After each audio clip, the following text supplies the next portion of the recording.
জীবনে যত প্রেম আছে কলিজায়,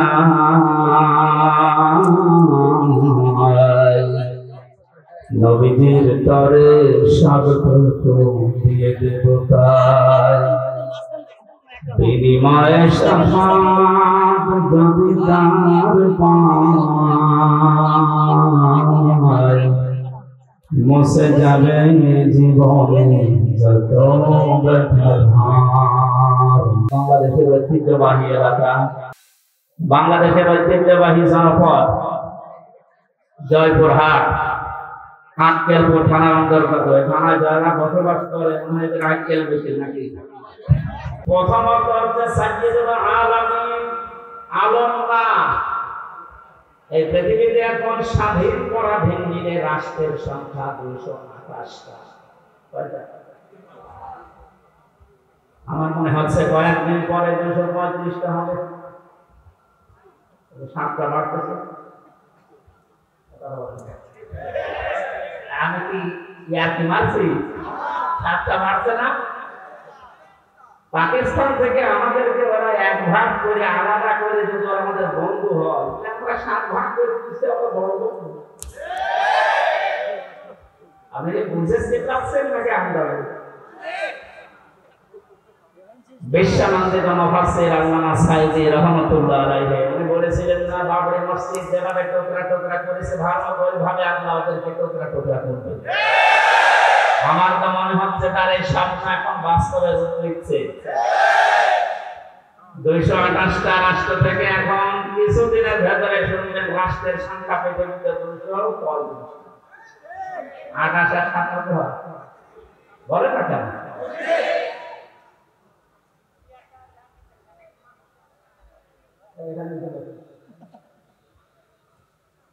এখানে আসবে না, কেউ যাবে না।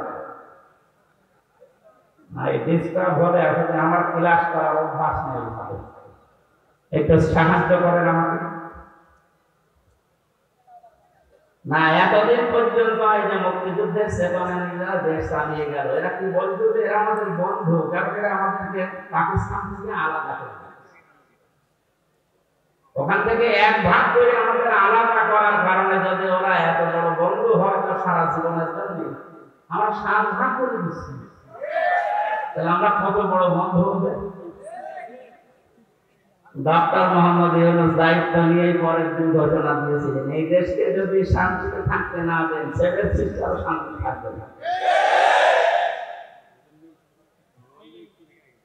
235টা রাষ্ট্রে আপনি যেখানে বাস করেন, সেখানে বিশ্ব নবীকে আপনাকে নেতা মানা লাগবে। নেতা শব্দ কোথায়? সাইয়্যিদ মানে নেতা। কিছুক্ষণ আগে আপনি আরবিতে বলতেন আল্লাহুম্মা সাল্লি আলা সাইয়্যিদিনা, হে আল্লাহ তুমি রহমত নাযিল করো আমাদের নেতার উপরে। আমাদের নেতার নাম কি? আল্লাহ বলেন তুমি নিজে বলনি, আলা মুহাম্মদ, মুহাম্মদের উপরে। এই জন্য আল্লাহর ঘোষণা দেওয়া আদর্শ বা নেতা এই পৃথিবীতে মাত্র একজন আছে, তার নাম মুহাম্মদুর রাসূলুল্লাহ। কেউ যদি এই পৃথিবীতে 235টা রাষ্ট্রে বাস না করে বলে আমি অমুকের উপরে থাকি, সেখানেও আপনাকে মানা লাগবে, কারণ সাইয়্যিদুল আলামিন। কেউ যদি বলে আমি সাদের দেশে থাকি, সে দেশেও আপনাকে রাসূলুল্লাহকে নেতা মানা লাগবে। বিশ্ব নবী বাদ দিয়ে অন্য কেউ আপনার নেতা হতেই পারে না। কেন বারবার এই শব্দটা বলছি? এটা যদি শুধু দুনিয়ার সাথে সম্পৃক্ত হতো, এটা কোরআন আমার সামনে, আল্লাহর কসম এই শব্দ আমি এতবার উচ্চারণ করতাম না। এই সম্পর্ক কিন্তু আখিরাতের সাথে। নারী হোক আর পুরুষ হোক, তার একমাত্র আদর্শ হওয়া লাগবে বিশ্ব নবী। মানুষকে যখন কিয়ামতে আল্লাহ তুলবেন, প্রতিটি মানুষকে বিচারের প্রথম ধাপে আল্লাহ ডাক দেবেন তার সামনে একা একা। অকুল্লুহুম আতিহি ইয়াউমাল কিয়ামাতি ফারদা। সূরা মারইয়াম 16 নম্বর পারা 10 নম্বর পৃষ্ঠার 15 নম্বর লাইনের শেষ নাম্বার 95 নম্বর আয়াত। আল্লাহ পাক বলেন কিয়ামতে প্রতিটি মানুষ আমি ডাক দেব বিচার করার জন্য, শ্রেফ একা একা।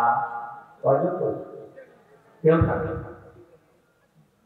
জয়পুরহাট বাসী এবার বিবেককে প্রশ্ন করেন তো, আপনি যে জীবন তৈরি করেছেন, এখনই যদি হঠাৎ করে মারা যান, আল্লাহ যদি বিচারের প্রথম স্টেজে আপনাকে একা একা তার সামনে দাঁড় করা, আমাকে জিজ্ঞাসা করা লাগবে না, আপনি নিজেকেই বলেন তো যে জীবন তৈরি করেছে আল্লাহর সামনে দাঁড়াতে পারবেন?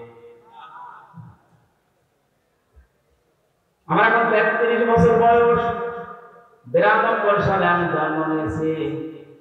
মাঝে মাঝে একা থাকলে মনে হয় আমাদের প্রথম ধাপে যদি বলে আল্লাহ হামজা করে আমি মাফ করে দিলাম 2024 সালে আগস্ট মাসের 31 তারিখ পর্যন্ত, শুধু সেপ্টেম্বরের 1 থেকে 16 দিনের হিসাব দিয়ে তুমি জানাতে চলে যা। জয়পুরহাট বাসী আমার ইমাম থেকে আমি বলছি যে আমার এই 16 দিনের হিসাব এখন আমি জোগাড় করি, আপনারা পারবেন না? হিসাব এই শব্দটা শুধু নাম শুনি, এটা কত কঠিন বিষয়। কয়েকদিন আগে আমার মামলা চলতেছিল, সব আদালত খারিজ করে দিয়েছে। মামলার কপি হাতে নিয়ে বিচারপতি বলছে কি দেখি মামলার বিচার করবো, এর মধ্যে কোনো মাল নেই।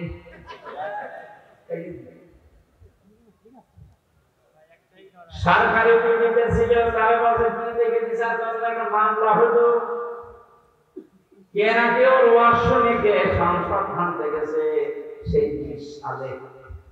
আমার সন্দেহ করে ধরে 2 বছর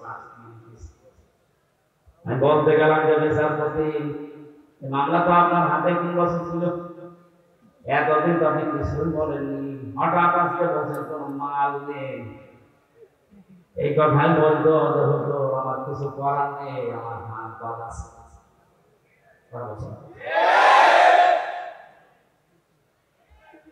3 বছর পরে এখন যেমন হাত বাঁধা নেই, খোলা আছে। এদেশে এখন 1628টা চেয়ার লাগতে আছে বাংলায়, তার ভেতরে আমাদের ওসি সাহেব একজন। আমরা চাই 1628টা চেয়ারে যারা বসে আছে তাদের হাত যেন একটা বাঁধা না থাকে, সব আবু সাইদের মতো খোলা থাকে। বৈষম্য বিরোধী ছাত্র আন্দোলনে যারা শহীদ হয়েছে তাদের রক্তের দাম যদি দিতে চান, তাদের জীবনের দাম, তাদের যে 9টা দাবি ছিল তার 2 নাম্বার দাবি এটা যে আমরা কারো হাত বাধা দেখতে চাই না, সবার হাত খোলা থাকবে। বাস্তবতা পেয়েছিলাম কি এই 15.5 বছরে শুধু একজনের হাত খোলা ছিল, বাকি কাওয়া কাদের থেকে শুরু করে যারা সব হাত বাঁধা ছিল। এখানে বাকি যা বলতো সব ভুয়া, একজন সব নাই, যেহেতু অনেক আর নেই না, যেখানে যায় যাক, যারা ভালো থাকে। চাই এ দেশে কিয়ামতের আগে আমার কারো হাত বাঁধা না থাকে। ওনাদেরকে যে পাওয়ার দেওয়া আছে অনুযায়ী যদি এদেশে সঠিকভাবে প্রতিটি চেয়ার থেকে হাত খোলা অবস্থায় কাজ করতে পারে, এ দেশটা দাঁড়িয়ে যাবে ইনশাআল্লাহ। আপনি বিধি জান্নাত দেখতে চান? আমি বহু উন্নত দেশে গেছি বিশ্বে। আমি আকিস গ্রুপে ছিলাম, আপনারা জানেন ওদের বহু দেশে ব্যবসা আছে। একটা ভিসা লাগালে 27টা দেশ ঘোরা যেত। এরকম জায়গায় যে দেখেছি ওই সমস্ত দেশগুলো উন্নত হওয়ার পেছনে কারণ কি? ওরা যে আইন পাস করেছে ওটার প্রয়োগ আছে। আমাদের দেশে আইন পাস হয় কিন্তু প্রয়োগ করতে গেলে আমাদের হাত ধরে। এখানে হাত জানার কারো বাধা না থাকে। শুধু এতটুকু না, আমার এই যে 3টা বছর এখন তো আমি নির্দোষ খালাস পেয়েছি, আদালত প্রমাণ করেছে যে আমার কোনো দোষ নেই। কথা বলে না কেন? তাই তো আমার এই এখন খালাস দিত, কোনো দোষ পাইনি, এই জন্য বলছে না এমন তারা কিছু হবে না, সব শেষ। আমি চাই আমাকে 3টা বছর বিনা কারণে আপনি আটক করে রাখলেন, আমার মামলার আয়ুর সাথে এবং তপ্ত বটন যারা জড়িত প্রত্যেককে এভাবে 3 বছর করে আটক করে রাখা হবে। আমার লেগেছিল ফাঁসির কন্টেম সেলের ভেতরে, আপনাকে রাখা হবে আয়না ঘরে। অনেকে বলছে আমি চট করে চলে আসবো, আসেন আয়না ঘরে আসে 1,10,000 মানুষ এখন জেলখানায় দেশে, সারা দেশে। আমি যতটুকু 3 বছরে বুঝেছি, আমার মনে হয় 100 জনের প্রায় 60 থেকে 65 জন মানুষ নির্দোষ, কিছু জানেন আন্দাজে তারা জেল খাটছে। যারা এই অবৈধ কাজগুলোর সাথে জড়িত, সে টাকা পয়সা খেয়ে হোক আর চাপে হোক, প্রত্যেককে এই মামলাগুলোতে যদি সাক্ষ্য প্রমাণ হয় যে না ওর কোনো দোষ নেই, বেকসুর খালাস পেয়ে যাচ্ছে, তাহলে 3 বছর 5 বছর 10 বছর তার জীবন থেকে আপনি নষ্ট করে দিতে হবে। যারা এর সাথে জড়িত প্রত্যেকের শাস্তি দাবি করছে, তাহলে ন্যায় বিচার কায়েম হবে। ভবিষ্যতে আর কেউ উল্টা পাল্টা মিথ্যা মামলা দিয়ে আপনার জীবন নষ্ট করতে পারবে।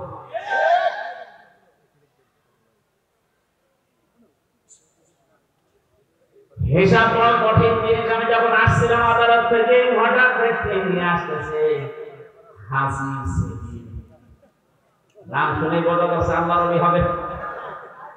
বলছে চরিত্র শয়তান বলেছেন আমি না, হাওয়া করে কাঁদতেছে।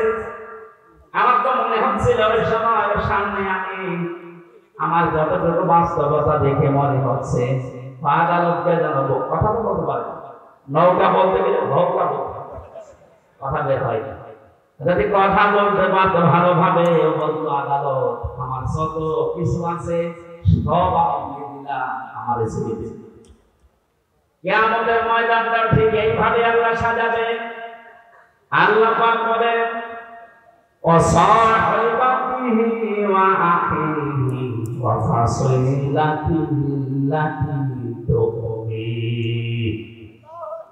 মানুষ তার নিজের ভাইকে, তার নিজের স্ত্রী সন্তানকে, তার জ্ঞাতি গোষ্ঠীকে, তার বংশের লোক, তার কবিয়া লোক, তার আত্মীয় স্বজন, যত যারা সাহায্য করবে তাকে আশ্রয় দিত দুনিয়ায়, সবাইকে আল্লাহ সামনে নিয়ে বলবে আল্লাহ এগুলো সব দিয়ে দিলাম মুক্তিপণ হিসাবে, আমার কিছু বলবা।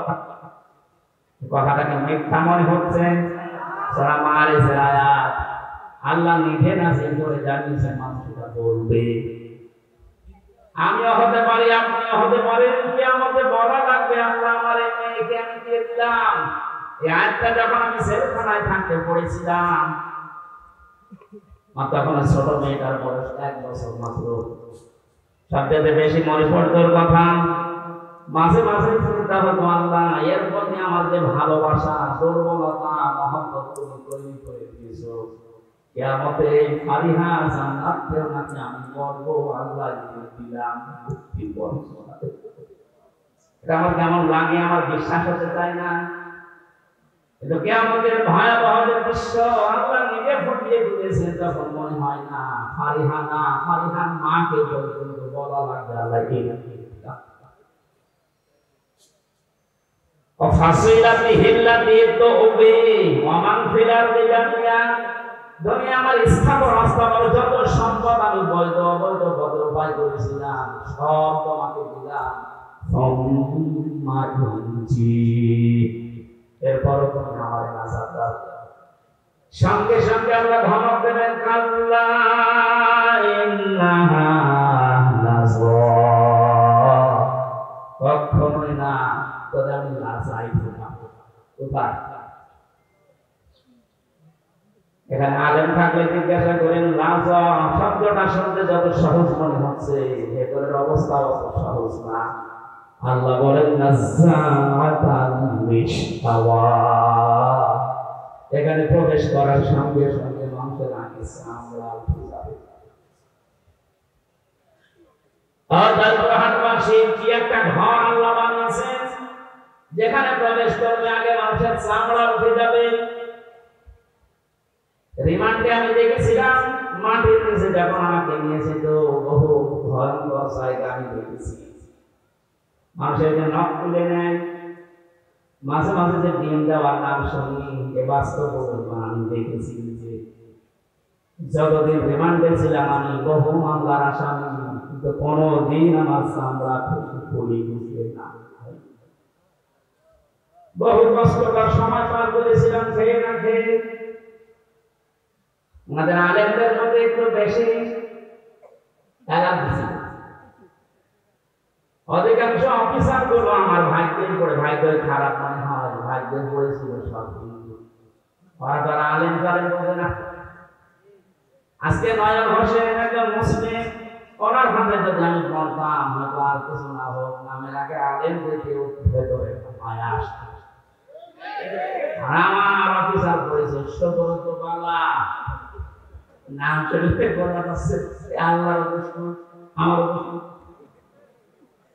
ওর মনে তো আর আমার প্রতি কোনো মায়া দয়া নেই, তারপরে ওর উপর থেকে যা পড়েছে উপায় করবে।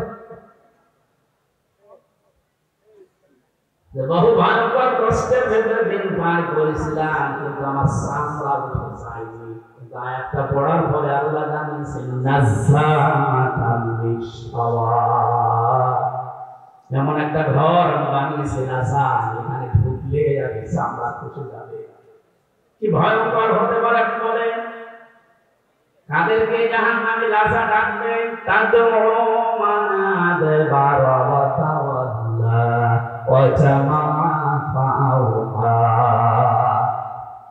যে মানুষগুলোকে সত্যের দিকে আহ্বান করা হয়, সত্যকে সত্য জানার পরেও যারা অহংকার করে এতবার করে মুখ ফিরিয়ে চলে যায়, আর এই চরিত্রের মানুষ বাংলাদেশে বেশি।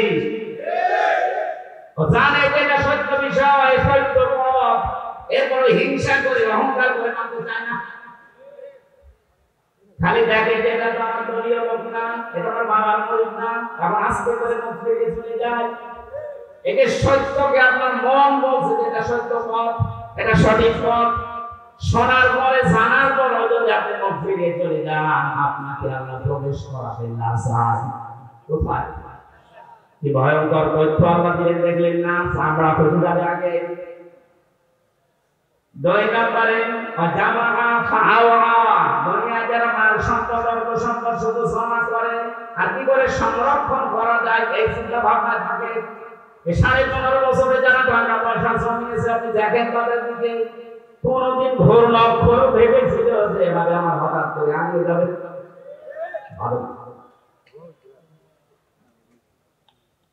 যারা জমা করেছেন বৈধ অবৈধ না দেখে শুধু জমিয়েছেন জমিয়েছেন জমিয়েছেন, আর কি করে সংরক্ষণ করা যায়, এটা স্থায়ী করা যায়, সেই চিন্তা ভাবনা করে শুধু স্থায়ী করার চিন্তা।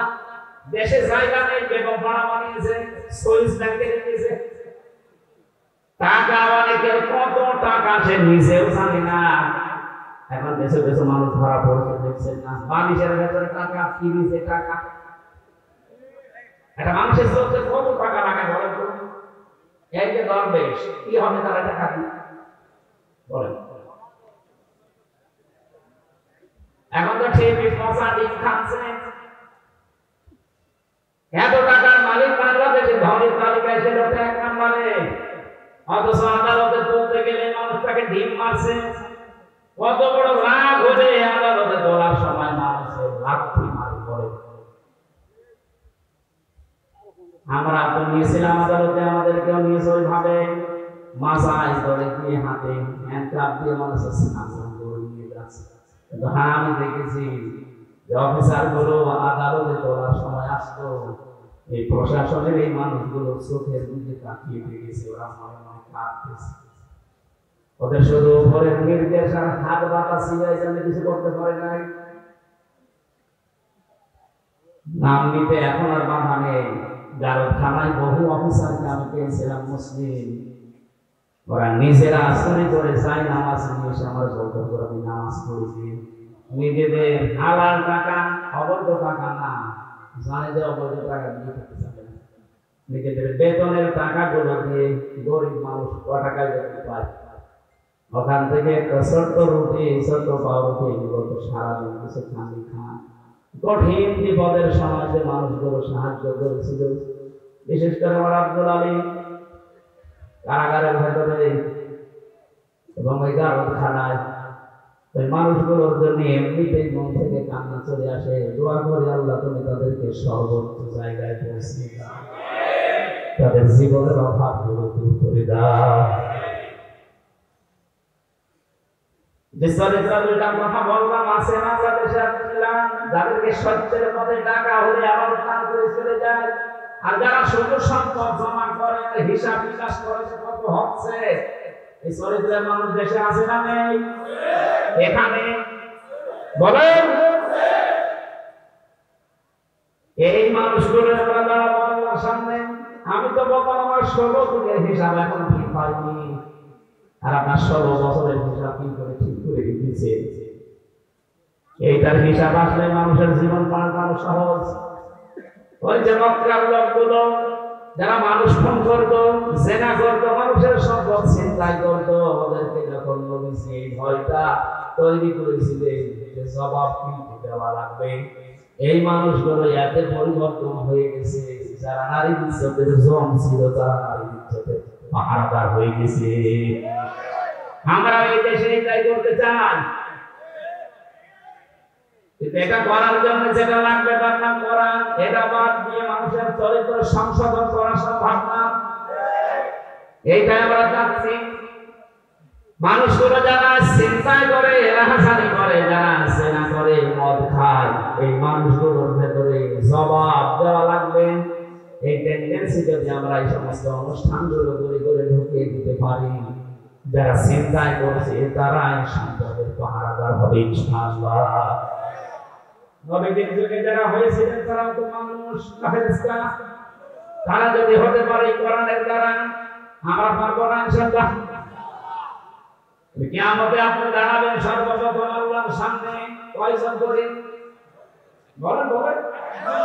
এখানে আমি 8টা শিক্ষা নিয়ে আসতে চেয়েছি। প্রথম নম্বরে আপনার জীবনে যেন একটা ধাক্কা লাগে না, আমি একটু থেমে যাই, আমি কি নিয়ে হাজির হচ্ছি। এখনই যদি চোখ বন্ধ হয়ে যায়, আমার তো এখনই দাঁড়ানো লাগবে। দ্বিতীয় নম্বরে কত মানুষ আমাদের ভারত, বাংলাদেশ, পাকিস্তানে বহু জায়গায় আমি ঘুরেছি, মানুষের ভেতরে এই টেন্ডেন্সি, এই বিশ্বাস, এই কথাকে যেন ঢুকিয়েছে কোন চিন্তা নেই, কিয়ামতের ময়দানে বাবা আছে, এরকম বিশ্বাস নেই দেশে। আপনাদের রংপুর, রাজশাহী, রংপুর এই সমস্ত বিভাগগুলোতে একটু কম আছে, এগুলো বেশি চট্টগ্রাম ছেলেতে এত ভক্ত বাবা। আমার মনে হয় রসগোল্লাকে অত ভালোবাসে না। এখান থেকে আমি যেটা নিয়ে আসতে চেয়েছি, আল্লাহ বলেন কিয়ামতে একা একা দাঁড়াবে, কেউ থাকবে না। তাহলে কথা দিয়ে যারা আপনাকে ধোঁকা দিয়ে বোকা বানাচ্ছে যে চিন্তা নেই বাবা থাকবে, এটা ডাহাল কথা বলেন। আর এগুলো তৈরি করার জন্য সবচেয়ে বড় ব্যবসার জায়গা এই মাজার। 48,000 মাজার এখন এই দেশে সরকারি জরিপে। আপনি একটা মাজার দেখান যেখানে শরীয়তের বিরোধী কাজ নেই, একটা দেখান। নবী জানিয়েছেন লা তাত্তাখিযুল কুবুর মাসাজিদা, কবরকে সেজদার জায়গা বানিও না। অথচ অধিকাংশ মাজারে কিসের কথাই বলেন? মাজার পাকা করা নিষেধ, মোজাইক করা নিষেধ, টাইলস লাগানো নিষেধ। অথচ গরু ছাগল মরে গেল 3 তালা হচ্ছে কবর। এই জন্য যদি হকানি আলেম বলছে মাজার গুলিয়ে ভেঙে দেন, কোনো কাজ নেই মাজারের। মাজারে যদি এত সম্মান থাকতো, নবীর জামাই হযরত ওসমানকে দেখে আসলেন, কবর জান্নাতুল বাকিতে পড়ে আছে, একটা পাথর দেওয়া মাত্র, কিচ্ছু কিছু। যিনি জান্নাতের গ্যারান্টি জিন্দা অবস্থায় পেয়েছেন দুনিয়ায়, তার কবর যদি শুধু একটা পাথর দেওয়া থাকে মাথার কাছে বা পায়ের কাছে, আপনি কি তার চাইতে বড় কিছু হয়ে পড়েছেন যে আপনার কবর পাকা করা লাগবে? এগুলো যারা করছে বা করবে, এক কথায় বলছি সব ব্যবসা, কোনো কাজ নেই। মাঝানে আগরবাতি, মোমবাতি, টাকা পয়সা দিলে যদি ভাগ্য করতো, রাসূলুল্লাহর যে খবর আমার মনে 50 টাকা হয়ে যেত। কথা বলেন? পৃথিবীর সর্বশ্রেষ্ঠ মানুষের কবরে যদি টাকা দেওয়া না লাগে, মোমবাতি দেওয়া না লাগে, আগরবাতি না লাগে, দোয়া করতে দেন।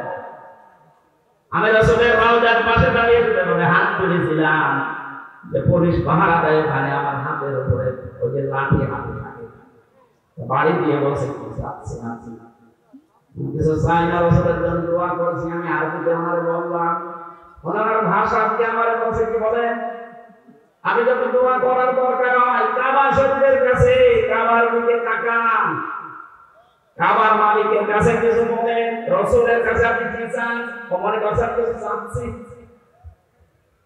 শ্রেষ্ঠ কবর পৃথিবীতে, তার কবরের পাশে দাঁড়িয়ে যদি কিছু চাওয়া যায় না হয়, পৃথিবীতে কোন মহারথী আছে যে তার কবরের পাশে যে চাওয়া যায়? সুতরাং এই ভ্রান্ত ধারণা থেকে এটাদের রেকর্ড হচ্ছে, এটাতে বলছে কালকে সারা বাংলাদেশ সহ বিশ্বে বাংলা ভাষাভাষী মানুষের কাছে ছড়িয়ে যাবে। সবাইকে আহ্বান জানাচ্ছি, আপনি কিয়ামতে কোনো বাবা নিয়ে উঠবেন না, কোনো পীর সাহেব নিয়ে না, আপনি একা একা উঠবেন। কয়জন করে স্রেফ একা, কেউ থাকে না। আপনাদের মিলান যে আপনি কি জবাব দিবেন। এই ধারণা যারা ঢুকিয়েছে তাদের ঘরবার ঠিকানার ব্যবসা। আমি তো কোরআনের আয়াত বলে দিয়েছি, সূরা মারিয়াম 95 নম্বর আয়াত। এর উপরে আর কোন দলিল পৃথিবীতে আছে? এরপরেও যদি কারো মন খারাপ হয় তাহলে এই আয়াত থেকে বাদ দিয়ে দেবে না, এবার আর পারবে না। বিচারের দ্বিতীয় ধাপ, আমাদের এই বাংলাদেশের ৬০ প্রকারের রায় হয় আমরা দেখেছি। এই জয়পুরহাটের জেলা আদালত যেটা আছে, এখানে ম্যাজিস্ট্রেট কোর্টে একটা রায় হয়, এরপরে জজ কোর্টে আবার রায় হয়। এখানে যদি আপনার রায় বিপক্ষে যায়, আপনি হাইকোর্টে যান ঢাকায়, হাইকোর্ট থেকেও যদি আপনি ন্যায় বিচার না পান, মনে করেন আমি অবিচার হয়েছে আমার প্রতি, আপনি আর একটা কোর্টে যান, সুপ্রিম কোর্টে যান। এর উপরে আর কোন কোর্ট এই দেশে আছে? বলেন বলেন। তাহলে বাংলাদেশের রায় হয় কয় প্রকার? আল্লাহ পাক যে রায় দেবেন কিয়ামতের ময়দানে, যে ধাপ বানিয়েছেন, আমাদের যেমন ৬ ধাপ, আল্লাহর রায় হবে ২ ধাপ। প্রথমে আল্লাহ আপনাকে ডাকতেছেন একা একা, দ্বিতীয় নম্বরে আপনাকে বলেন একা ডাকবে না। এইটা বোঝানোর জন্য পর্যন্ত এসেছি, শুনতেছেন? কিয়ামতে এবার আল্লাহ মানুষকে, প্রতিটি মানুষকে ডাক দেবে, ইয়াউমা নাদউ কুল্লু নাসিন বিইমামিহিম। সূরা বানী ইসরাঈল ১৫ নম্বর পারা ৮ নম্বর পৃষ্ঠার ৩ নম্বর লাইনের ৭২ নম্বর আয়াতের প্রথম অংশে আছে। এটা তাফসীরে ফি জিলালিল কোরআনে আছে।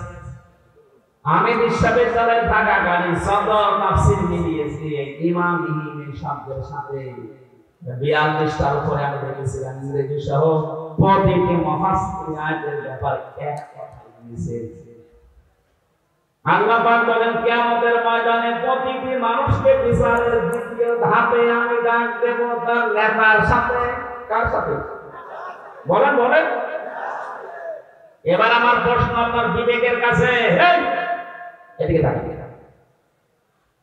প্রথম ধাপ তো শেষ, আপনি কি করবেন আপনি জানেন আর আল্লাহ জানেন। আমি তো বললাম আমারটা মিলানো সম্ভব হচ্ছে না, তার 16 দিনে আপনি 16 বছর 32 বছর 45 বছর 60 বছর মিলাবেন কি করে বলে? আপনার তো এখনই কান্নাকাটি শুরু করা দরকার। ওই বিবেক যে আপনার মরে গেছে, এবার দ্বিতীয় ধাপে আসেন তো। আপনাকে এবার আল্লাহ একা ডাকবে না, অবশ্যই কোরআনের আয়াত সত্য 100 ভাগ না 98 ভাগ? বলেন বলেন। 100 ভাগ সত্য বিশ্বাস করেন তো? তাহলে আল্লাহ এবার আপনাকে ডাকবে আপনার ইমামের সাথে। এখানে ইমাম মানে নেতা, ইমাম মানে কি? আপনি বলেন যে নেতার পেছনে আপনি স্লোগান দিচ্ছেন, যাকে আদর্শ বলে ঘোষণা দিচ্ছেন যে আমার নেতা তোমার নেতা, এই নাম বলে যাকে আপনি রায় দিচ্ছেন, সাপোর্ট দিচ্ছেন, যার পক্ষে সুপারিশ করেন, সাফাই গান, কিয়ামতে ওই লোকটা আপনার সামনে থাকবে, আপনি পেছনে। কি মনে হয় আপনার যে নেতার পেছনে আপনি ঘোরেন, যার আদর্শ মতো চলেন, ওর যে চরিত্র, ওর যে সুরাত সিরাত, ওরে আল্লাহ দেখলে মাফ করবে বলে মনে হয়? এখন বলছেন তো যারা কাঁদে।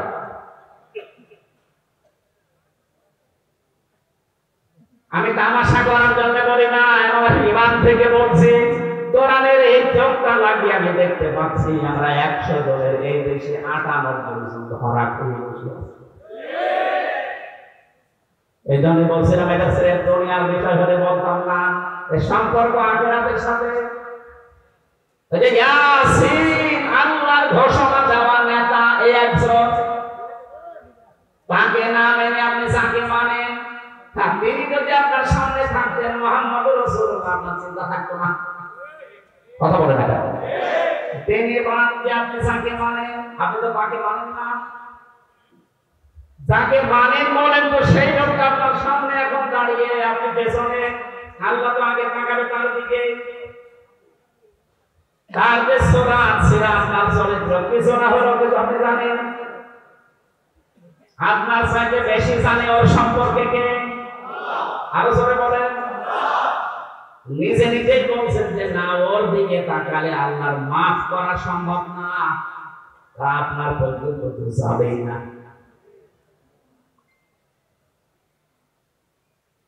আমার ভয় হচ্ছে এই কারণে যে আমরা না জানি ওই ময়দানে অধিকাংশ মানুষগুলো দাঁড়িয়ে থাকি কিনা।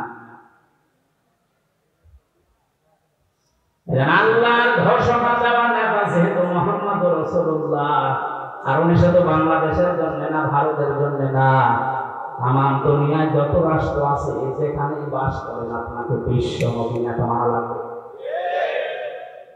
এতদিন শুনেছেন যে ইয়াসিনের সূরা পড়লে 10 কদম কোরআন পড়লে সওয়াব হয়, কিন্তু এর ভেতরে 83টা শিক্ষা আছে। আমি একটা একটা করে 5টা বললাম।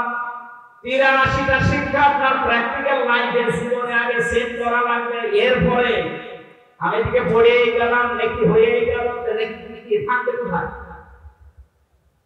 নেকি তো থাকছে না ধরে রাখার জন্য। এমন একটা বিশ্বাস, এমন একটা কথার দ্বারা নেকি সব শেষ। কথা বোঝেন? এই কোরআনে আল্লাহ 500 শরীয়তের বিধান দিয়েছেন। কয়টা? তার ভেতরে একটা ইয়াসিন, হে নেতা, এটা একটা। এরকম কত আছে বলেন বলেন? কেন 500টা বলেন তো? আমি আবার শিক্ষিত মানুষদেরকে বলছি, যত ফরজ ইবাদত আছে দুনিয়ায়, প্রত্যেকটা ফরজ ইবাদতের কিছু মৌলিক বিষয় আলাদা করা আছে। এই যে নামাজ ফরজ না, বলেন না কেন? নামাজ পড়তে গেলে 13টা ফরজ লাগে, ভেতরে আর বাইরে মিলে। আমি ওসি সাহেবকে বলছি 12টা ফরজ আদায় করে উনি নামাজ পড়লো, একটা ফরজ আদায় করেনি, ওনার সওয়াব হবে কয়টা?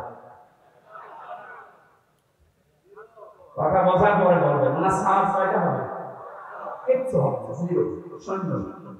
এখন যদি বলে না, বাস্তবতার সাথে তো মিলছিলাম যে 12টা করেছিলাম, তো 5টা সওয়াব পেয়ে হবে, কারণ আপনি বাদ দিয়েছেন কি? বলেন বলেন। ওয়াজিব আছে 14টা, 13টা আদায় করেছেন, একটা আদায় করেননি, আপনার নামাজ হবে? নামাজ হবে, কিন্তু জরিমানা দেওয়া লাগবে। সশিদা বলে না? সশিদা মানে কি? জরিমানা। সশিদা মানে কি? তাহলে ফরজ যদি একটা বাদ যায় শেষ, ওয়াজিব বাদ পেলে হবে, কিন্তু সশিদা দেওয়া লাগবে, জরিমানা না দিলে ওইটাও শেষ। বাকি আছে নামাজ ভেঙে যায়, নষ্ট হয়ে যায় 19টা কারণে। কয় কারণে? এর একটা কারণ যদি পাওয়া যায়, 18টা ঠিক আছে, নামাজ থাকবে না, ভেঙে যাবে। আরো জোরে বলেন। এটা যেমন সহজভাবে বুঝবেন, নামাজের ভেতরে অমৌলিক কিছু জিনিস আছে যেগুলো না হলেও নামাজ হয়ে যাবে। যেমন সুন্নাত আছে 12টা, মুস্তাহাব আছে 70টা।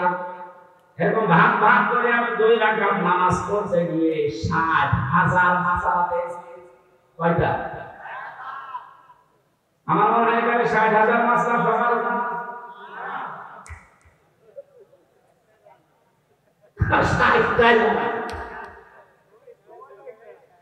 যে জন্য আমি পর্যন্ত আসলাম। এবার আসেন, এই যে মঞ্চটা, এই মঞ্চের মৌলিক জিনিস 2টা, একটা খুঁটি আর একটা সামনে।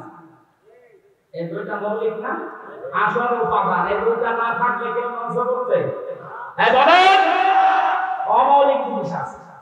এই যে টিস্যু বক্স, এই মাইক, এই যে ফোন দেওয়া আছে, বিউটি ফাইল, এসিআর দেওয়া আছে, টেবিল আছে, এগুলো কি না থাকলে মানুষ ধ্বংস করবে না? এ পর্যন্ত বুঝেছেন কিনা বলেন যে মৌলিক জিনিস 2টা, অমৌলিক জিনিস 10টা। সংখ্যার দিক থেকে মৌলিক জিনিস বেশি না কম বলেন? কিন্তু গুরুত্বের দিক থেকে এত বেশি যে একটাও যদি না থাকে মঞ্চ টিকবে, খুঁটি না হলেও হবে না, সাত না হলেও হবে না, কিন্তু কিছু দোষ না থাকলে হবে না। না বলেন বলেন? কোরআনে আল্লাহ 500 মৌলিক জিনিস দিয়েছেন, 6666 আয়াত, এর ভেতরে মাত্র 500 আয়াত চলে বিধান। মানে কোথায় 6666? 500 বাদ দিলে কি হয়? মানে বাকি যেগুলো আছে সব ওই কিছু ফোন বানিয়ে টেবিল এই মালিকের মতো, কিন্তু 500 যেটা আছে সেটাই সালমান আর খুঁটির মতো। এর একটাও বাদ গেলে আপনি এখানে বসে থাকতে পারবেন না, কাওয়া কাদের মতো পড়ে যাবেন। একবার বলে দিয়েছিল না, এবার স্মার্ট বলেছে আর ভাব করে বসে। তাহলে ওর মৌলিক জিনিস ছিল না, কোটি ছিল না হয়তো, কিন্তু দুর্বল ছিল। এখান থেকে আমি যেটা নিয়ে আসতে চাই, মৌলিক জিনিস না থাকলে অমৌলিক হাজারও থাকলে তার কোনো দাম থাকে না। ওসি সাহেব যদি নামাজ পড়তে গিয়ে 12টা আদায় করে একটা আদায় না করে, উনি নিজেও এখন বলবে যে কোনো সওয়াব নেই, জিরো হবে, শূন্য হবে। এ পর্যন্ত বুঝেছেন তো? 500 আয়াত শরীয়তের বিধান, একটা মানেননি, 499টা মেনেছেন। কিয়ামতের দিন যখন আল্লাহ মিজানের পাল্লায় আপনাকে তুলবে, আপনার ওই ফল হবে জিরো, শূন্য। এবার আসেন এই শব্দটার একটু ব্যাখ্যা করি। মিজান মানে কি? হ্যাঁ, মিজান মানে ন্যায় বিচারের মানদণ্ড। হাইকোর্টের সামনে দেখবেন একটা দাড়ি পাল্লা আছে, ঠিক আছে? ও দাড়ি পাল্লা সরকার টানিয়েছে কি খেলা করার জন্য, নাকি যাতে একদিকে ঝুঁকে থাকে সমান্তরাল? দেশের 18 কোটি মানুষকে বোঝাতে চাই দেশের সরকার যে কোন জায়গায় যদি ন্যায় বিচার না পাও, এখানে ন্যায় বিচার পাবা, এটা ন্যায় বিচারের প্রতীক। তাহলে দাড়ি পাল্লা মানে ন্যায় বিচারের মানদণ্ডের প্রতীক। এটা আমাদেরকে যে কিয়ামতে আল্লাহ মাপ দেবেন, আমরা জানি যে কিয়ামতে আল্লাহ মাপ দেবেন আমল। কি মাপ দেবেন? আমাদের মাপ দেবেন আমি বিচারের পাল্লায়। এটা শুনেছেন কোনদিন নাকি আজকে শুনবেন? কিয়ামতের দিন আল্লাহ মাপ দেবে কি? আমল। বলেন বলেন? আমল মানে কি? কাজ। আমল মানে একটা আমল মানে শুভ কাজ। নেক কাজ হতে হলে তো সলিহাত বলতে হবে। তাহলে আমল মানে বাংলায় কি বলেন? কাজ। এখানে যারা আছে ক্লাস চলছে, আমার ডক্টর গোলাম রব্বানী, আমাদের নওগাঁয় বাড়ি, ডক্টর লোকমান স্যার এইভাবে হাতে কলমে বসে থাকেন। তোমরা কাজ করতে চাও, এই যে মঞ্চটার কথা বললাম, এটা যদি আমি স্যারকে বলি স্যারের মঞ্চটা তুমি এঁকে দেন, আমি দাড়ি পাল্লা এটা মাপার জন্য একটা যন্ত্র আছে না? কি নাম? কি ফিতা। নাম কি? ফিতা দিয়ে মাপলে বুঝতে পারবে না কত ইঞ্চি কত ফুট। এই যে পানিটা যদি মারে দিয়ে বলি এটা ফিতা দিয়ে মেপে দেন, হবে? এটার জন্য সিসি লাগবে, লিটার লাগবে, এরকম যন্ত্র আছে আলাদা। ওনারা যদি সাইজ দিয়ে বলে যে ফিতা দিয়ে সাইজ মেপে দেন, হবে? তার জন্য মাত্রা লাগে, কেজি লাগে। পৃথিবীর প্রতিটা জিনিসের মাপ করার জন্য আলাদা আলাদা যন্ত্র আছে। তাহলে আমল মানে আমরা সবাই বলছি আমল মানে কাজ। আমল মানে আমল হচ্ছে আরবি, বাংলায় কাজ, ইংরেজিতে ওয়ার্ক। এই যে কাজ, আমি স্যারকে বলতে বলি স্যার এই 5 কেজি কাজ নিতে পাগল পাগল। কাজ কি দাঁড়ি পাল্লায় মাঠে মানে 5 কেজি কাজ আর এদিকে 10 কেজি কাজ হবে? কাজ মাপতে হলে একটা আলাদা যন্ত্র আছে, সেই যন্ত্রের নাম কি? হ্যাঁ,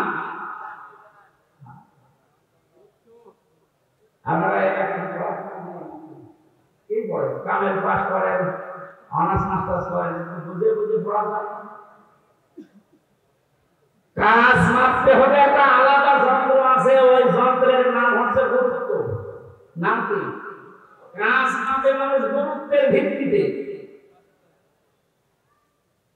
স্যার যদি এক কনস্টেবলকে ডাক দিয়ে বলে জয়পুরহাট শহরে যাও, 500 টাকা দিয়ে আসবে, এখন উনি সকাল থেকে আশায় আছে যে টাকা দিয়ে আসবে, 2-3 ঘন্টা পরে খোঁজ নিয়ে দেখছে 1-4 কিলো যাওয়ার পরে ওখানে কোনো মারবে। ওনার কথা আর ওনার কাজের কোনো গুরুত্ব কনস্টেবল দিয়েছে? বিজ্ঞান প্রমাণ করেছে মানুষের এই মাথার ভেতরে আল্লাহ 6টা জিনিস বিশেষ করে দিয়ে রেখেছে। ফ্রন্টাল লব, অক্সিপিটাল লব, এরকম 6টা জিনিস দিয়ে সাজিয়ে এক একটার ভেতরে 8টা, 10টা, 12টা, 15টা, 18টা, 24টা পর্যন্ত বিষয় দেওয়া আছে। এগুলো ক্যাচ করে আমি বলতেই থাকলাম, আপনি শুনতেই থাকবেন না। মানুষের মেধায় কথা ধরার একটা লিমিট আছে। বিজ্ঞান প্রমাণ করেছে যে 40-45 মিনিটের পরে আপনি যদি কথা বলেন, আগেরটা ভুলে যাবে, পরে আবার ওইটা চলবে। এই জন্য যারা ক্লাস নেয় সারা পৃথিবীতে প্রায় এই নিয়ম, 40-45 মিনিটের উপরে কোনো ক্লাস হয় না। কারণ আপনি কথাটা যেন ধরে রাখতে পারেন। এটা যেহেতু ক্লাসের মতো আমরা অন্তত 40 মিনিট না, 1.5 ঘন্টার মতো বা 1 ঘন্টার মতো কথা বলতে চাই। কোরআনে কারীম থেকে কিছু নিয়ে যেন আজকে বাড়ি যেতে পারি। যত মানুষের নাম দেখলাম তাদের সম্মান আছে, এই জন্য আপনারা দাওয়াত দিয়েছেন, আমরাও তাদের সম্মান জানাচ্ছি কোরআনের অনুষ্ঠানে। ওয়ারাফা'না লাকা যিকরা, আল্লাহ তুমি তাদের সম্মান আর মর্যাদা দুনিয়া আখিরাতে দুইটাই বাড়িয়ে দাও। সামনে বসা মুসলমান ভাইরা, পর্দার আড়ালের সম্মানিতা মা এবং বোনেরা, প্রশাসনের ভাইরা, প্রাণপ্রিয় জয়পুরহাটবাসী, দল মত জাতি বর্ণ ধর্ম নির্বিশেষে, এটা জামাতে ইসলামের অনুষ্ঠান নয়, এটা চরমনাইয়ের অনুষ্ঠান নয়, এটা বিএনপির অনুষ্ঠান নয়, এটা আওয়ামী লীগের অনুষ্ঠান নয়। হাদা বায়ানুল লিন্নাস হুদান লিন্নাস, মানুষ পদবাচ্য যারা বিবেচিত তাদের জন্য আল্লাহ এই করা দিয়েছে। কথা বলেন ঠিক কিনা? সুতরাং সেই নিয়ম নিয়ে আজকে আমরা এসেছি। বলেন আলহামদুলিল্লাহ। আল্লাহ পাক বলেন তাহা মা আনজালনা আলাইকাল কুরআনা লিতাশকা,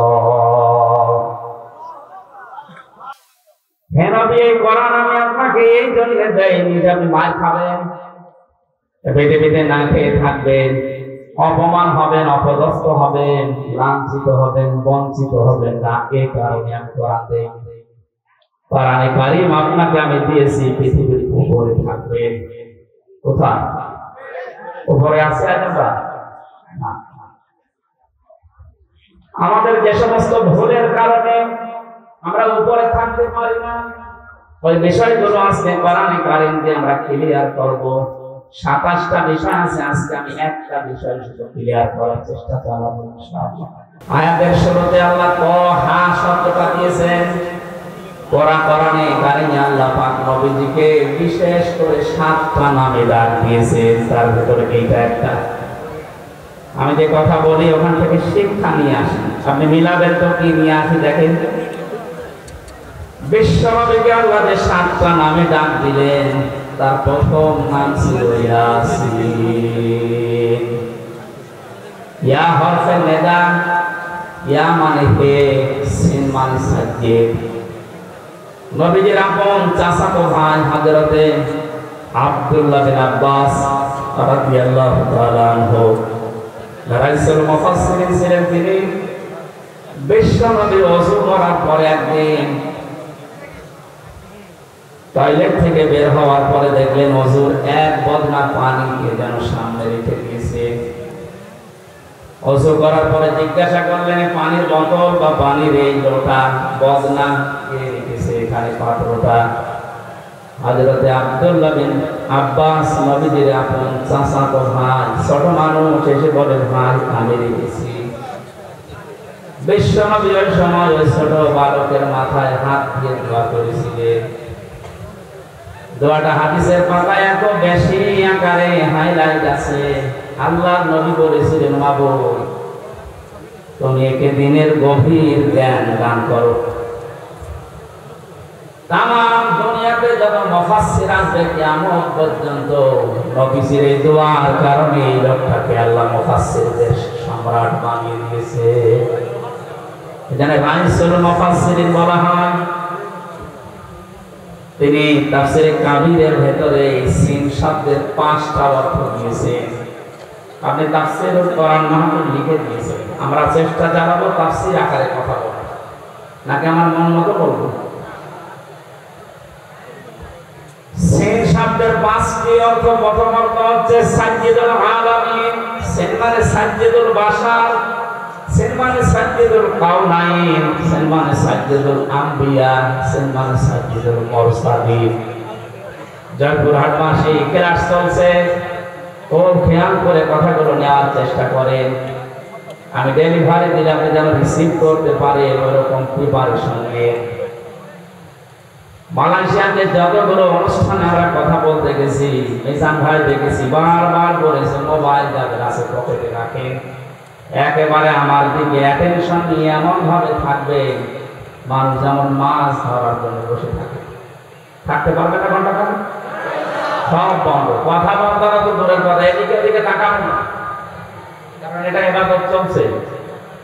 আমি যে পয়েন্টগুলো বলবো একটা বুঝবেন না, সকলে সকালবেলায় কাশিয়াড়া বাজারে বসে গল্প করবে না, কি বলে গেল, তো রাজনীতি হয়ে গেল। আপনি দেখেন তো রাজনীতি হয় কিনা। কাজের কথা শুনলে খালি দুনিয়ার কাজ মনে করেন, রাজনীতি মনে করেন। মানে এখন তো মৌলিক কাজে হাত ছাড়া হয়ে যাচ্ছে, ফোন দিয়ে এভাবে কি করবে। আমি আশা করি কথা বোঝাতে পেরেছি। এরপরও যদি কেউ না বোঝা ভান করে থাকে, এদিকে আসেন, আসেন আপনাকে ফোন করে ঢুকিয়ে আসেন।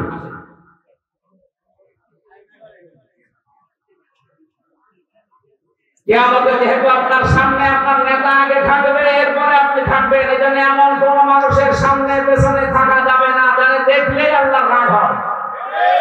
এরকম নেতা দেশে নেই। রাত 12টার পরে যার পা ঠিক মতো মাটিতে পড়ে না, রিকশা ছাড়া বাড়ি যেতে পারে না, এখন বলে না কেন খেজুর গাছে ধাক্কা দিয়ে বলে বড় ভাই সাইড দেওয়ার কথা দাঁড়াবো।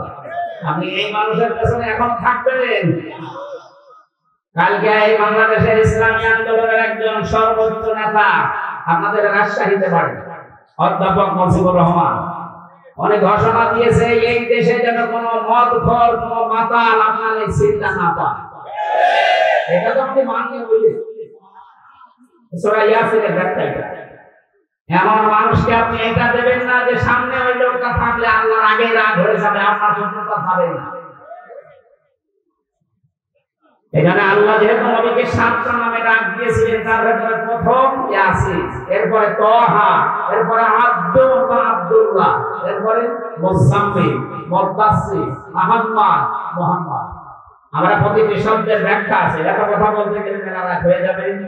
আমরা রবিউল আউয়াল মাস, যেহেতু এই মাসে নবীর জন্ম, এই মাসে মৃত্যু, বিশ্ব নবী এই মাসে এসেছিলেন, এই মাসে ইন্তেকাল করেছেন, তাকে নিয়ে বিশেষ করে যে মাতামাতি হয় এই রবিউল আউয়াল আসলে, এটা কোরআন হাদিসে বর্ণিত। আমাদের রাষ্ট্রীয় ভাবে একদিন ছুটি দেওয়া আছে মিলাদুন নবী, নবীর জন্ম বৃত্তান্ত আলোচনা করার জন্য না। নবীর জন্ম বৃত্তান্ত আলোচনা করার জন্য রাষ্ট্রীয় শোকের দরকার নেই, রাষ্ট্রীয় ছুটির দরকার নেই। নবীজি যেটা দিয়ে দেশ চালিয়েছিলেন, সেইটা কিভাবে চালানো যায় সেই পদ্ধতি আপনারা তাহলেই হবে রবিউল আউয়াল পালন করা। আপনি কি একজন সাহাবীর চাইতে বেশি ভালোবাসা মহব্বত রাসূলুল্লাহকে দিতে পারবেন? বলেন। এই যে মিলাদ নিয়ে যারা আজ মাতামাতি করে, আমি কালকে বগুড়া ছিলাম, খালি মিলাদ নিয়ে যেভাবে মিছিল লাগিয়েছে এরা বুঝে করুক না বুঝে করুক আমরা এটা জানি না, কিন্তু বাস্তবতা হচ্ছে শুধু যদি কেউ মিলাদ মানে জন্ম, মিলাদ মানে কি শুধু জন্ম নিয়ে কেউ যদি আনন্দে থাকে সে জাহান্নামে যাবে, শুধু জন্ম নিয়ে। কারণ নবীজির ইন্তেকালের 600 বছর পরে এই মিলাদ আবিষ্কার করেছে মানুষ। তাহলে এই 600 বছরে তো মিলাদ হয়নি, তুমি আই ওরা জান্নাত যাবে না? বলে আপনি 600 বছর পরে কোথায় পেলেন এটা?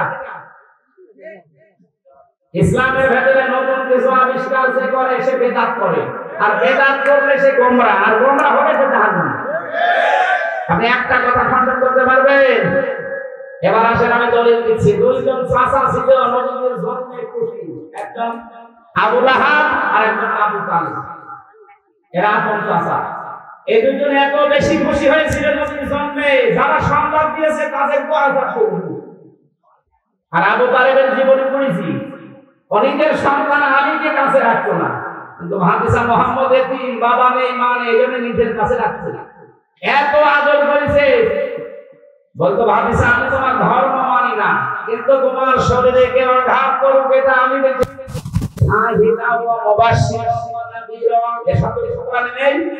আমি যে সাক্ষী, কিয়ামত দিবস বলা লাগবে। আপনি শুধু আমার কানের কাছে একটু বলেন যে লা ইলাহা, আর কিছু বলা লাগবে, কাউকে শোনার দরকার নেই। এরা যদি বলতে পারেন কিয়ামতের ময়দানে আমি নবী আপনাকে আল্লাহর দরবারে সওদা করে জান্নাতে নিয়ে যাব, বলে ডাক দিয়ে বলছে ভাবতেছেন তোমাকে ভালোবাসি, কিন্তু তোমার এই কালিমা, তোমার এই আদর্শ আমি মানতে পারলাম না, তুমি আমারে মাফ করে দিও। ফয়সাল কোরআনবাসী মাফ করার মালিক না আল্লাহ। বলে এত ভালোবেসেছিল, সঙ্গে খুশি হয়েছিল যে আবু লাহাব আর আবু তালেব, ওই তাদের জীবনে পড়ে দুইজনে জাহান্নামী। আগুনের ছিটা লাগিয়ে দেবে পায়ের নিচে, মাথার মগজ পর্যন্ত ফুটবে। তারা শুধু জন্মে খুশি ছিল, মিলাদে খুশি ছিল। সিস্টেম অপর পৃষ্ঠায় দেখুন, আপন চাচা হযরতে আব্বাস আর একজন হযরত আমির হামজা রাদিয়াল্লাহু তাআলা আনহুমা। এই দুইজন চাচা শুধু জন্মে খুশি ছিল না, জন্মের সময় তো তারা খুশি হয়েছে, সবচেয়ে বেশি খুশি হয়েছে দুইজন চাচা নবীর আদর্শে। হযরত হামজা নবীর আদর্শ মানতে গিয়ে নিজের জীবন দিয়েছে, 70 টুকরা হয়েছে, তারপর পিছপা হয়নি। কথা বলে না কেন? হযরতে আব্বাস নিজের জীবন দিয়েছে, নবীর আদর্শ গ্রহণ করে তিনি বলেছেন মান যাবা তামাল ঈমান, তোমরা যদি ঈমানের স্বাদ পেতে চাও, মান রাদিয়া বিল্লাহি রাব্বা, আল্লাহকে রব করে খুশি থাকো, নবীর ইসলাম দিনা, ইসলামকে জীবন ব্যবস্থা হিসেবে দিয়ে খুশি থাকো, আমি মুহাম্মাদুর রাসূলুল্লাহ সাল্লাল্লাহু আলাইহি ওয়াসাল্লাম নবিয়্যা ওয়া রাসূলা, রাহু মুসলিম। মুসলিম শরীফের হাদিস, নবীজিকে বিশ্ব নবী মুহাম্মদুর রাসূলুল্লাহকে নবী এবং রাসূল খুশি থাকো। হযরত আব্বাস আর হামজা এই দুইজন চাচা নবীর শুধু জন্মে না, তাদের সিরাতে সুন্নাতে তাদের আদর্শ পেয়ে খুশি, এজন্য দুইজন চাচা জান্নাতে। সুতরাং আজকে আমাদের সময় এসেছে, রবিউল আউয়াল মাস 1 বছর পরে আসবে, শুধু নবীর জন্মের কথা শুনে মিলাদ দেবেন, জন্মের আলোচনা করবেন, খেজুরি জিলাপি খেয়ে শেষ করে দেবেন না। আপনি যদি পালন করতেই হয় প্রত্যেক সোমবার একটা করে রোজা রাখেন, কথা বলে না কেন? আর যদি সর্বোচ্চটা মানতে চান হযরত হামজার মতো, হযরত আব্বাসের মতো তার আদর্শ মেনে নেন, আল্লাহ আমাদেরকে মেনে নেওয়ার তৌফিক দিন, বলেন আমিন। এই নবীর জীবন থেকে একটা পাঠ, আমি 27টা পাঠ করেছিলাম না, একটা পাঠ আজকে আলোচনা করছি। আসল নবীজির আচরণ ব্যবহারটা কেমন ছিল আর আমাদেরটা কেমন, এটা আমি বাস্তবের সাথে আজ মিলাবো। সূরা আলে ইমরান 159 নম্বর আয়াত, একটা মাত্র আয়াত পড়েছি। এই আয়াতের ভেতরে যা আছে তাফসীর আকারে বলার চেষ্টা করেছি, নাকি সেটা বলবো? জবান খুলে কোরআনের আয়াতে প্রবেশ করেন। আউযু বিল্লাহি মিনাশ শাইতানির রাজীম, বিসমিল্লাহির রহমানির রহিম। ফাবিমা রাহমাতিন মিনাল্লাহি লিনতা লাহুম ওয়ালাউ কুনতা ফাসসান গালিযাল কলবি লানফাদ্দু মিন হাওলিক। সূরা আলে ইমরান নামকরণ আছে, ঐতিহাসিক প্রেক্ষাপট আছে, শানে নজুল আছে, এই আয়াতের ব্যাকগ্রাউন্ড আছে। এগুলো বিভিন্ন মাহফিলে তাফসীরে আপনারা সহজে পেয়ে যাবেন। আমরা এবার মূল শিক্ষায় যাচ্ছি। আল্লাহ পাক বলেন, হে নবী, আমি দয়া করে আপনার অন্তরের ভেতরে আপনার অন্তরটা মোলায়েম, কোমল, সহজ, সরল, সফট করে বানিয়েছি। আপনি যদি কঠোর হতেন, কর্কশভাষী হতেন, তাহলে আপনার কাছে মানুষ হইত না, আপনার আশপাশ থেকে মানুষ সব চলে যেত। আপনি যেহেতু নরম দিলের মানুষ, মানুষদেরকে আপনি ক্ষমা করেন আর তাদের জন্য ক্ষমা চান। কোন কাজ করতে হলে যারা অধীনস্থ আছে তাদের সাথে পরামর্শ করে করবেন। রাস্তার যখন সিদ্ধান্ত নেওয়া হয়ে যাবে তখন ভরসা করবেন একচ্ছত্রভাবে আল্লাহর উপরে। যারা ভরসাকারী তাদের আল্লাহর উপরে ভরসা করাই উচিত। এটা বাংলা অর্থ শোনা, তারা আমরা তাফসীরে যাই। নবীজিকে আল্লাহ এত কমল, এত সফট একটা হৃদয় দিয়েছিলেন, তার যে আচার ব্যবহার গুলো আল্লাহ পাক তার আচার ব্যবহার প্রমাণ করতে গিয়ে একটা নাম দিয়েছে খুলুকুল আযীম। হে নবী, আপনি মহান চরিত্রের উপরে প্রতিষ্ঠিত। জোরে বলুন সুবহানাল্লাহ। নবীজির যে আচরণ ছিল, প্রথমে শিশুদের সাথে ধরে, এটা বাচ্চাদের সাথে তার যে আচরণ, হাদিস প্রমাণ করছে নবীজি রাস্তা দিয়ে যখন হেঁটে মসজিদে নববীতে কাবা শরীফে যেতেন, রাস্তার আশেপাশে বাচ্চারা খেলাধুলা যারা করত, বিশ্ব নবীকে দেখলে নিজের মা, বাবা, বড় ভাই সব ছেলে নবীর কাছে ছুটে আসতো। আমাদের ভেতরে চরিত্র অনেকের নেই। বাচ্চাদেরকে আদর করা, মহব্বত করা, ভালোবাসা দেওয়া। নবীজি বলেন, ছোটদের সাথে আমার ভালোবাসাটা, আমার আন্ডারস্ট্যান্ডিং এমন ভাবে পয়দা হয়েছিল, আল্লাহ তৈরি করে দিয়েছিলেন। বাচ্চারা যদি নিজের মা বাবাকে দিনের পর দিন, মাসের পর মাস, বছরের পরে বছর না দেখতো, আমি নবীর সাথে থাকলে ওরা মা বাবার সাথে আছে। হযরত যায়েদ রাদিয়াল্লাহু তাআলা আনহু তিনি বিক্রি হয়ে গেলেন একবার ছোটবেলায়। ভাগ্যটাকে খাদিজাতুল কুবরার কাছে পৌঁছিয়ে দিয়েছে। হযরতে খাদিজা তার স্বামী মুহাম্মদ রাসূলুল্লাহর কাছে উপহার দিলেন, এটা আমার কাছে লোক হিসাবে আপনাকে দিলাম, আপনি খেদমতের জন্য নিয়ে নেন। 7 দিন হয়ে গেছে। হযরতে যায়েদের বাবা এবং চাচা খবর পেয়েছেন মক্কাতে মুহাম্মদ রাসূলুল্লাহর কাছে আছে তার সন্তান। জয়পুরহাটবাসী একটু নিজের জীবনের সাথে সিদ্ধান্ত, নিজের আপন চাচা, আপন বাবা এসে বলছে, মুহাম্মদ, শুনতে পেরেছি আমাদের সন্তান তোমাদের কাছে আছে, ফেরত দিয়ে দাও। নবীজি ডাক দিয়ে বললেন, আপনারা কে? আমি চিনি না। আমরা যায়েদের পিতা, এটা যায়েদের চাচা। বিশ্বনবী বলেন, আপনারা যদি চাচার বাবা হয়ে থাকে, যায়েদ যদি আপনাদেরকে চিনতে পারে আর পরিচিতি চায়, আমি বাধা দেব না। কিন্তু যায়েদ যদি যেতে না চায়, আপনারা জোর করে নিয়ে যেতেও পারবেন না। পিতা বললেন, হ্যাঁ, আপনি অবশ্যই যুক্তিপূর্ণ কথা বলেছেন। হযরত যায়েদকে নিয়ে আসা হলো। নবীজি জিজ্ঞাসা করলেন, যায়েদ এদেরকে চেনো? হযরত যায়েদ বলে, হে রাসূল, এটা আমার বাবা আর এটা আমার চাচা। হযরত যায়েদের পিতা ডাক দিয়ে বলে, যায়েদ, তাড়াতাড়ি বাড়িতে চলো, তোমার মা কান্নাকাটি করছে, অসুস্থ হয়ে গেছে কাঁদতে কাঁদতে। সম্পদ যা আছে এগুলো দেওয়ার একক সন্তান, সব তোমার দিয়ে দেব। হযরত যায়েদ একটা কথা বলেছিলেন, আপনি তো মিলান করার কাজের বাড়ির ছেলেটা, মেয়েটা, তার সম্পর্কে কথা বলতে পারে কিনা। হযরত যায়েদ বলেছিলেন, হে আমার পিতা, হে আমার চাচা, বাড়ির সম্পদ সব যা আছে সব আমাকে দিয়ে দিতে চান। এই 7টা দিনের আপনার কাছে থেকে যে ব্যবহার আমি পেয়েছি, তাম দুনিয়া দিলেও একে ছেড়ে যাওয়া যায় না। এই ব্যবহার পেয়েছিলেন নবীজির কাছে মানুষরা। আপনার বাড়িতে যে ছেলেটা কাজ করে, যে মেয়েটা কাজের মেয়ে, ওকে একদিন গোপনে রেখে বলবেন, তাহলে 2 লাখ টাকা দেবো, তুমি চলে যাবি। বলবে, শয়তান, টাকা দেওয়া লাগবে না।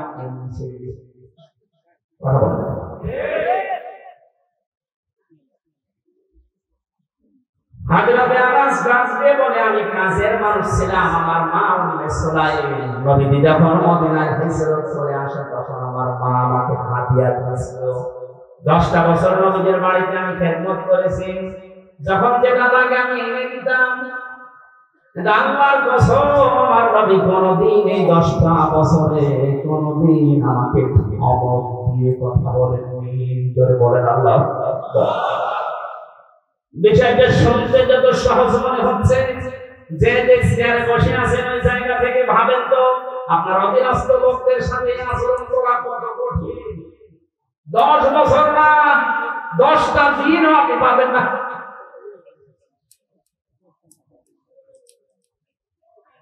অনেক থানাতে আমি যে 13 সাল 14 সাল 15 সাল এই সালগুলো আমি থানাতে বেশি থাকতাম। ওসি সাহেব এই যে কনস্টেবল যে লোকটা অস্ত্র নিয়ে গেটে দাঁড়িয়ে থাকে, এর সাথে যে আচরণটা করে মাঝে মাঝে আমার মনে হতো আল্লাহ এই কনস্টেবল যদি ওই চেয়ারে বসে, আর আল্লাহ তুমি ওরে যদি ওখানে কনস্টেবল হিসাবে দাঁড় করিয়ে রাখো, ও যে ব্যবহার করলো কিছুক্ষণ আগে ওইটা যদি ওর সাথে করতো আমার মনে হয় ঘৃণাই করতো।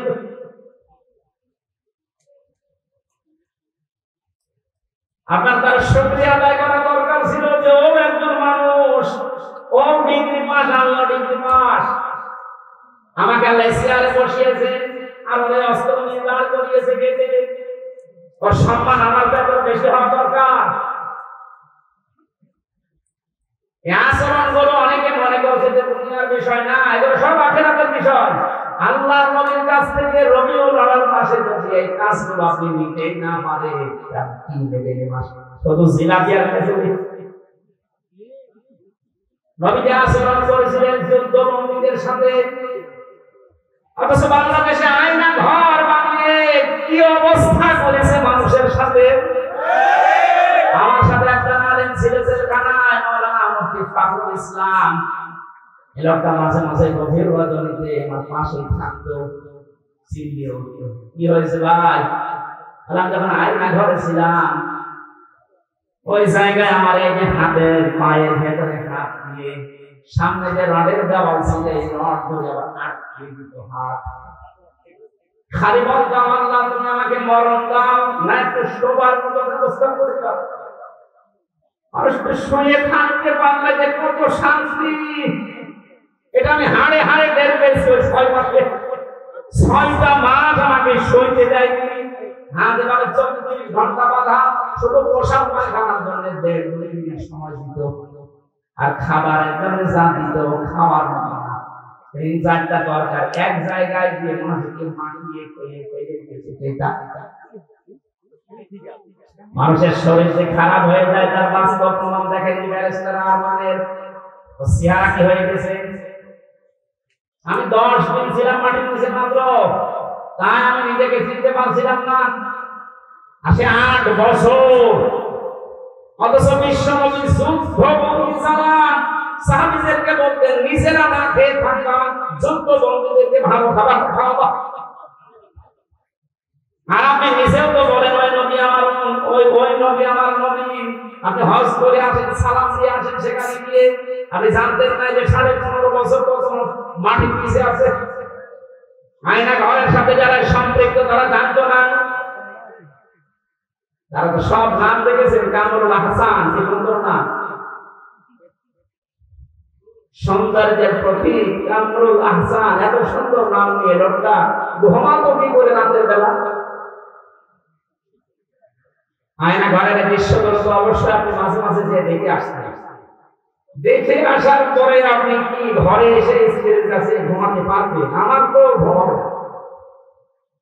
2 দিন 5 দিন 10 দিন হলে হয়, 8 বছর 10 বছর একটা মানুষ কবরের মতো জায়গা। রাত দিন বোঝা যায় না, কখন আজান হয় কখন নামাজ হয় কিছু জানে না, আন্দাজে নামাজ পড়া। 4 বছর আমি একবার পড়েছি, কি করবো জানি না যে আজান হচ্ছে না কি হচ্ছে। নবীজি গভীর রজনীতে যুদ্ধবন্দী যারা ছিল বদরের ময়দানে, তাদের কাছে গিয়ে দেখলেন একজনের হাত একটু টাইট করে বাঁধা। নবীজি বললেন সাহাবী কারা আসলে সাথে একটু খুলে দাও। ওয়ায়ুতিউনা তাআমা আলা হুব্বিহি মিসকিনা ওয়া ইয়াতীমা ওয়া আসীরা।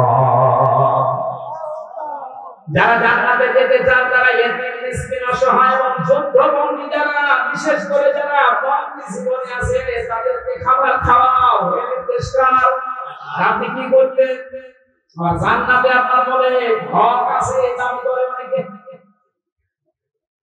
যা করেছেন আমার মনে হয় জান্নাতে আপনার হক নেই, আপনার হক আছে জাহান্নামে। নবীর উম্মত পরিচয় দিতে আমার লজ্জা লাগবে না কিয়ামতে? নবীজি কি করলেন আর আপনি কি করেছেন? হচ্ছে না আমাদের আচরণ। শুধু রবিউল আসলে চলে যাবে, আপনি যদি এই আচরণগুলো ব্যবহারগুলো নিতে না পারেন কি হবে? খেজুরি আসলামে যে পায়খানা করবে। আল্লাহর নবী আচরণ করেছিলেন তার স্ত্রীদের সাথে। বিশ্বনবী নিজে রাষ্ট্রের দায়িত্ব পালন করে এসে দেখেন হযরত আয়েশা রুটি বানিয়েছেন আর বকরি রুটিগুলো একটা একটা করে নিয়ে যাচ্ছে। অনেক রুটি বানাতে বানাতে ছোট মানুষ ঘুমিয়ে গেছে। আমার মনে হয় আমাদের মতো স্বামী যারা চাকরিজীবী ব্যবসায়ী মাঠে কাজ করে বাড়িতে এসে যদি দেখতে যে তরকারি ছাগলের দিয়ে যাচ্ছে আর বউ পড়ে পড়ে ঘুমাচ্ছেন, ওখানে তিনি আর না কাজ কাজ নেই, বাড়িতে কি করো কে? নবীজি এসে নিজে আটাগুলো নিজে খামের বানিয়ে আটাগুলো তৈরি করে রুটিগুলো তৈরি করে 10 তৈরি করার পর হযরত আয়েশাকে এবার ডাকলেন। ডাক দিয়ে বলে, আয়েশা দেখলাম তুমি ঘুমিয়ে গেছো, তোমার ঘুমের ডিস্টার্ব হবে, এখন কিছু করি নাই, আমি নিজেই নতুন করে আটা খামের করে রুটি বানিয়ে গোশত বানিয়ে রেখে দিয়েছি, এসো আমরা হযরত আয়েশা কেঁদে ফেললেন। নবীজির বুকের ভেতরে মাথা নিয়ে বলেন, হে আমার স্বামী, দুনিয়াতে আমার কোনো দুঃখ নেই, কোনো আফসোস নেই। এই কথা বলার মতো স্ত্রী বাংলাদেশে কম না বেশি নেই? আমরা যে আচরণ করছি তাদের সাথে হচ্ছে না। আমারটা হচ্ছে না, কারণটা রেকর্ড হচ্ছে, মিথ্যা কথা বলছে না। এখনই ম্যাডাম লাইভ দেখছে। আমার আচরণটা আরো সংযত হওয়া লাগবে। আমরা যারা রবিউল আউয়াল মাসে আমি সহ এখানে যত স্বামী আছি প্রত্যেককে যেন রাসূলুল্লাহর মতো চরিত্র পালন করেন। আমিন।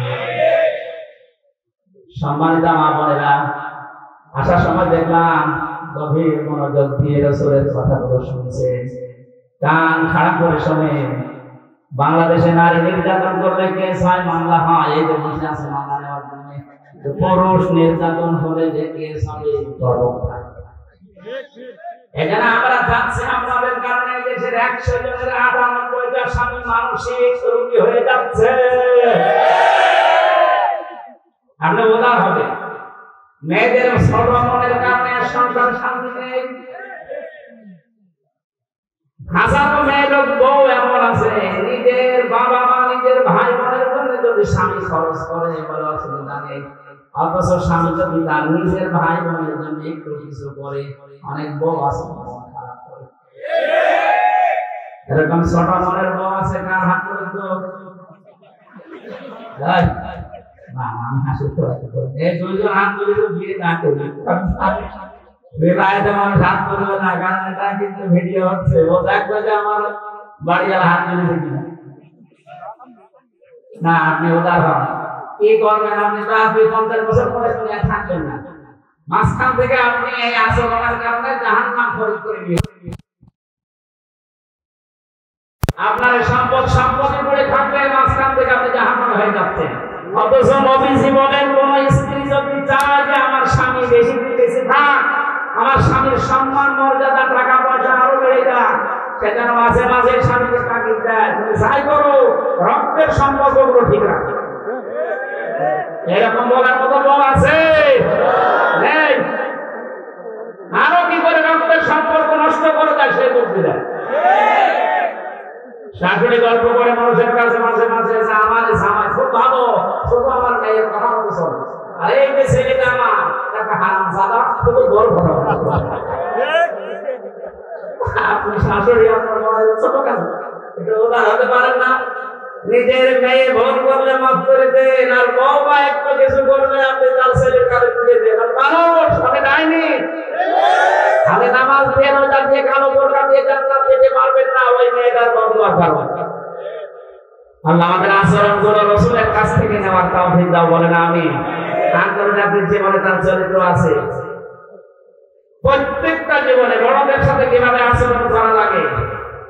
আজ অফিসের যারা বস আছেন, এখানে দোকানের মালিক আছেন, আমি বহু অফিসে এই অভিযোগটা শুনেছি, এই জন্য তুলে ধরলাম। অনেক অফিসের অফিসারের আচরণ পেয়ে তার নিম্নে যারা চাকরি করে তার আচরণের কারণে বলে কখন যে 8 ঘন্টা চলে যায় স্যারের কাছে থাকতে আমি তো এরকম পাই না, মনে হয় যে আরো 8 ঘন্টা যাক, বাড়ির কথা আর মনে হয় না। এমনও স্যার পেয়েছি হুজুরে 8 ঘন্টা না, কখন যে 8 ঘন্টা যাবে শুধু আল্লাহ। এই যে দুইটা স্যারের পরিচয় বললাম, একটা চরিত্র রাসূলের মতো আর একটা চরিত্র ফেরাউনের মতো।